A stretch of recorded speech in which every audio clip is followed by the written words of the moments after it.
حي على الفلاح। নোয়াখালী জেলা কত সালে প্রতিষ্ঠিত হয়? উত্তর 1821 সালের 29 মার্চ ভুলুয়া নামে জেলাটি প্রতিষ্ঠিত হয়।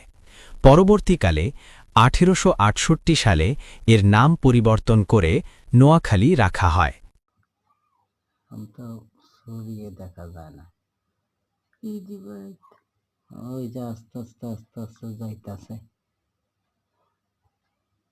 ওই একটা ভিডিও তৈরি করতেছি আপনারা দেখেন ভিডিওটা কেমন লাগছে আপনাদের কাছে খুবই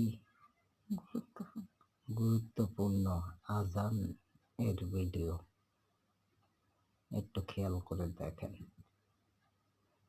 এই